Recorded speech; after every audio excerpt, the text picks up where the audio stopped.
My name is MJ Moores. I am a speculative fiction author.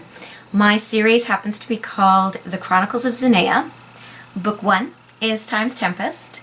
Book 2, Cadence of Consequences. And Book 3, which will be coming out this March 2017, is Rebel's Reign. And in honor of that book launch, I thought I would put together a short series of videos that show both my love of music and writing. This is something that I often talk about when I do a panel at a conference or a workshop at a library or in a high school. So now I'd like to share a little bit of that with you and how music, which has always inspired me. In fact, I wanted to sing for Disney when I was a young girl. I never got any formal training, so that never happened. But I did become a writer, and I have always married the two loves together. In particular, by the time I reach the end of a novel, I have a song in my head that represents either the main characters or the storyline itself of the book.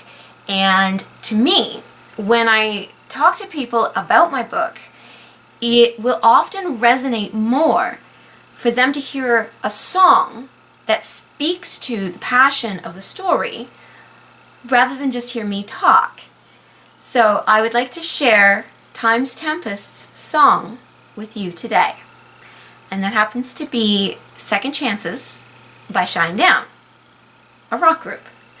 So Little Miss Disney is going to do her best to represent Shinedown's song in honor of Tempest and the book launch for book 3 of my series.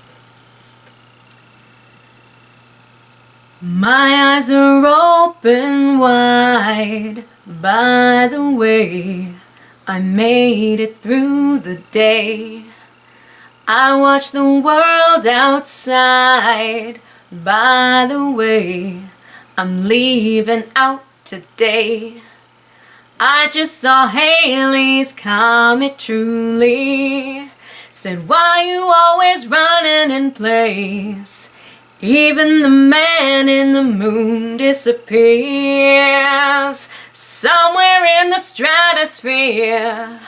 Tell my mother, tell my father, I've done the best I can to make them realize this is my life.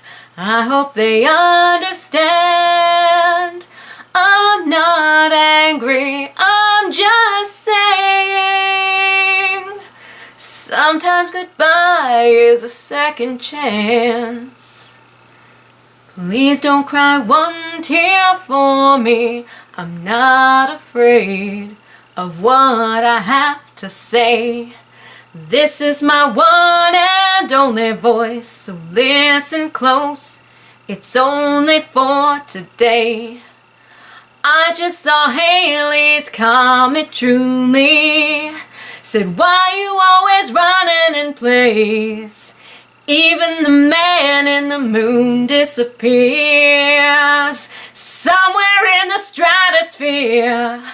Tell my mother, tell my father, I've done the best I can to make them realize this is my life.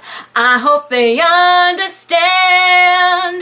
I'm not angry, I'm just saying sometimes goodbye is a second chance.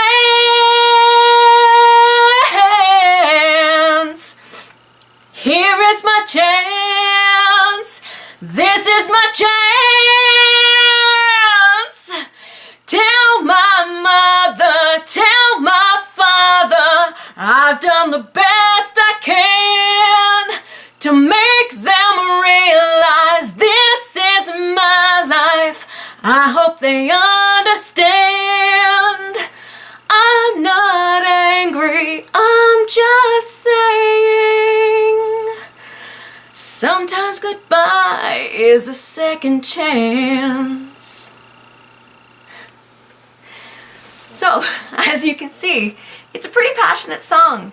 And if you get a chance to actually hear the original, the drum beat that comes out in the middle when you heard me get really loud is truly inspiring, and it goes right to the core of who I am when I'm listening to it. And I feel that's very much like my main character, Taya. And she has this passion and exuberance that she is actually trying to restrain as she goes through her life and from day to day, you know, does her job and goes out and does what she has to do. But at the same time, the choices that she's making to be able to go out and do what she does, which is be an elite contractor for the government. So if somebody needs a lab assistant, a scientist, she could easily take on that position just as much as she could take on an assistant architect's position and help do drawings or hang lights at a concert. She has her specializations. Those are a part of them. But she has been finding herself in the book very lately choosing contracts that challenge her in a different way. But she keeps running up against people who don't believe in her because she's so young. And she's the first, like the youngest contractor ever to have graduated. So this is a bit of a difficulty not only for her, but for the actual contractor training facility who find the contracts and fulfill them. So there's some tension going on there. And this all works and builds up toward her taking on a contract to go into the Forbidden Deserts.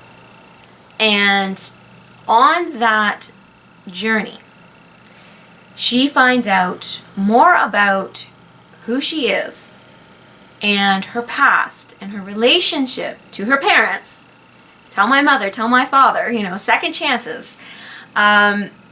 She learns so much, and she was abandoned as a very young girl and turned to the government for help. She went to work in the mines as an independent person so that she could work toward becoming a contractor, which is also an elite sect of her society that is related to the government. But the government themselves, the Chronic, is a particular race, and no one of any other race other than Talayan can be in the government.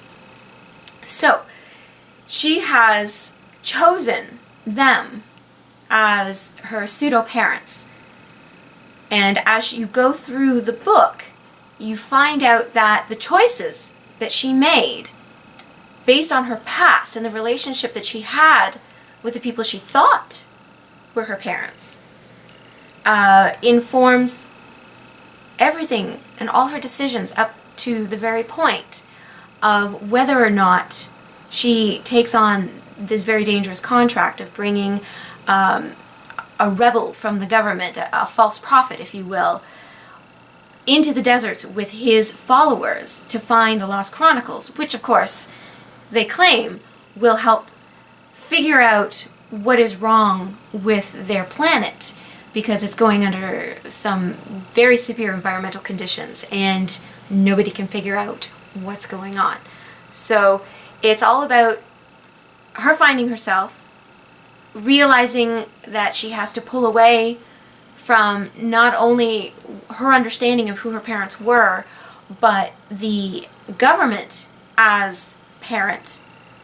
And once she does that, how she's able then to either relate or not to the quest that she is on and helping these people just get through the day and survive, to theoretically find this lost information to save the world. So, that being said, I hope that Second Chances and the story of Time's Tempest encourages you to drop by my website, mjmoores.com, that's mjmoores.com, and check out the book series for yourself. And hopefully, it will inspire you too. So stay tuned for my next installment, which will focus on Book 2's song, and Book 2 is Cadence of Consequences. So I'll hope to see you soon.